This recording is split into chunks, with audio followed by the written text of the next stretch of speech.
Big 12 Radio. This is Big 12 Today exclusively on TuneIn, and we are so pleased to be joined right now by Lance Leipold, the head football coach for my Kansas Jayhawks here at the Ford Center.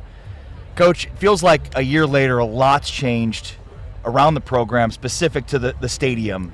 You know, we talked with you in the offseason, and you said, you probably underestimated how big of a deal that was last year, and you even mentioned that, like, your football offices were removed from the facilities and just how disparate everybody was. I mean, how much has that changed now already? Well, first of all, it's good to be with you guys again, and appreciate you being here. It's really helped us. The day-to-day flow and of operations and time around our players, all those things that, sometimes you take for granted. And of course, when you're given a situation where you got to make the best of, because better days are ahead as far as facilities and things are there, you make the most of it, and you kind of take it as it is as you go through. But looking back at it, probably some interaction time, some extra times that we were trying to do things logistically, some things that you have to kind of adjust and cut back, probably paid its stone. But I want to make sure I say it though, we're not making excuses about what happened last year either.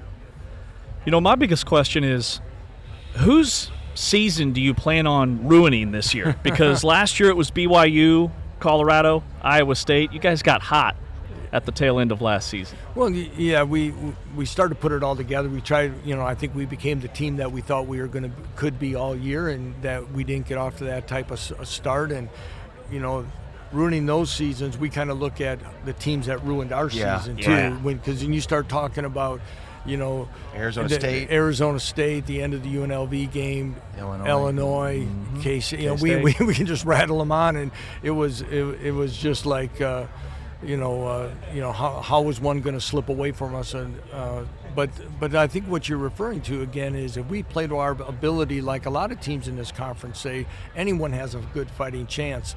And the thing I'm most proud of, and I think we probably talked about it last time we were together, guys, is a lot of teams in that situation, they can't get it back on track, and our guys stuck together. They didn't finger point, and they kept working, and we found a way to salvage some things. Yeah, you can learn a lot about yourself and your team through adversity, and some teams might quit. I think to your point, and I'll give you credit and your staff credit. It's a lot of that's coaching, to not get guys to quit, to get them to keep buying in, because there would have been plenty of opportunity for the team to quit on each other last year. Right, and the things that I've tried to say in the past is, guys, on Monday when we meet as a team, we say a lot of the very same things after a win as we do as a loss. And that is, you got to accept coaching, you got to see what's on film, you got to have a desire to get better, all these different things. And so we didn't sit there and try to blow it all up and abort the plan when things didn't work right. We're trying to just get the things corrected. And I think our players, held true to that as well, and kind of held things together. Lance, which version of Jalon Daniels will fans see this season? And man, he's a kid who's been through a lot. He sure has, and again, if I've said it already this morning, I'm going to probably say it to 10 or 20 more times. Yeah, we're just the warm up. No, but it's when you get asked this question. But I mean, he is such a special young man as far as his positivity, his attitude, his charisma. It's contagious.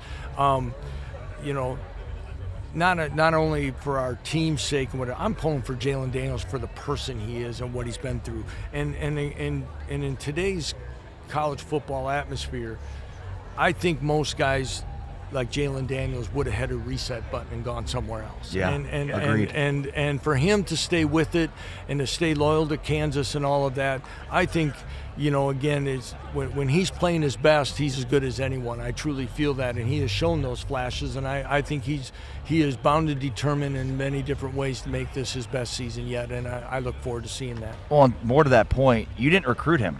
I mean, he was here when you got here. So that says a lot about you, it says a lot about him, right? I mean, it's one thing if you recruit a guy for them to stay loyal, but he was here before you got here.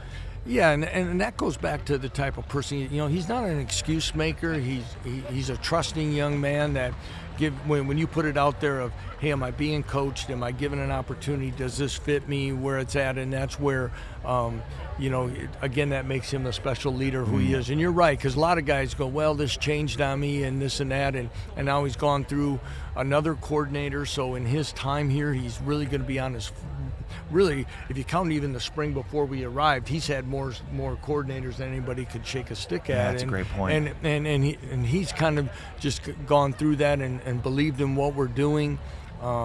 And like I said, stay true to who he is, and I just love the young man and what he's done for Kansas. Is that 5 OCs then? Because it'd be 2 before you got there, and then 3 now, right? Yeah.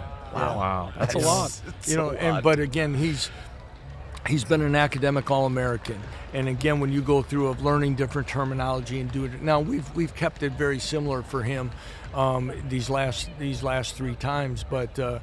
Again, for him to, he could have said, well, if I got to learn something different, I might as well just move on, and he hasn't done that. We had him heavily involved in the portal additions at the receiver position. We had him. He was in watching film. He gave input. He was part of their recruiting visits and all those things, because we said as we talked with him about the reasons to stay, we knew we had to make additions to the roster, and we wanted his input, and we're going to and he deserved that, much like an NFL quarterback is involved in free agent signings and things like that. We included him, and he embraced that, and again, he's excited about it. He just returned from California, and a bunch of the receivers went out there with him. So during the little break over the 4th, they continued training together to build some camaraderie and some continuity. And again, I think that'll pay off for us. Lance, I think when people look at your defense, they think, well, the 2 corners are gone. No Mello Dotson, no Kobe Bryant. I think your defense is going to be nails. So what? How do you feel about that side of the ball? You've got some transfers coming in that were big time. And a new DC, DK McDonald. Yeah, and I think DK's done an outstanding job in transitioning into the coordinator position. Was a fine addition to our staff. Joining us from the Philadelphia Eagles was with Matt Campbell for many years at Toledo and Iowa State, so he understands the conference, understands the importance of culture and things of that nature. You're right. We've made some additions through the portal on both sides of the ball, but I think our secondary will show some of those guys. I think we've also had some good young players that we recruited a couple years ago that are going to get their opportunity, much like Mello and Kobe got their opportunities as young players, and kind of kept developing through time. And I appreciate you saying that about our defense, because it's kind of how I feel about our football team, is that we had the 39 seniors, so we had to go into the portal to get some older guys. And what you're always worrying about is how is it going to fit and what's going to happen. Now, what we've got to see what happens is when times get tough and how everyone reacts and stays together and do those things. But I am excited about what we can do as a football team, especially on the defensive side. I think we're athletic. As people kind of came through this spring, and even looking at our linebacker core, we've added length. We're starting to get some guys that run and cover and do the things that we want to do, not taking away from guys that we had before, but holistically I like where it's come together. Last one, and I know we got to let you go, but I had to bring this up. I don't know if you know this, but of the Power 4, you are in terms of losing guys to the portal, you've lost the least amount of players to the portal. What is that? Yeah, I'm glad you brought it up, because I don't think, again, when people talk about culture and they talk about experiences, and as following Kansas as many years, that wasn't the case the 10 years prior to our arrival. It was, the opposite. Yeah, the transition of guys and the attrition out of the program was very high, and it's something we've worked hard to do to retain. But it's still, we talk a lot about relationships. We talk about directing, honestly, with feedback. We talk about giving opportunity, and I think all those things, along with what we started this conversation about making facilities and other things that better for our guys, and you can say you can achieve all your goals at the University of Kansas by staying and developing and staying true to it, and again, that's something that we hope we can in this new era of college football. Yeah, you're so good at it. A guy that left is now back in Gage Keys. That's how good you are at it. Yeah, a lot of times you don't want to do it, but I told Gage is, again, you're going to be part of the if you're the poster child or you're going to be the spokesman for this, that the grass isn't greener on the other side. And sometimes when people make verbal statements, it doesn't always pay out completely and what they said was going to happen. So a lot of different things can happen, and as you can go through bringing a guy back, because again, you talk about experiences, how you're being treated, what the environment is like, and he's not the first and only one that's ever asked to come back. Lance Leipold, can't wait to get to the booth this year and see the new booth. Good luck this year, Coach. Rock Chalk Jayhawk. Thank you, guys. Appreciate you. Rock Chalk.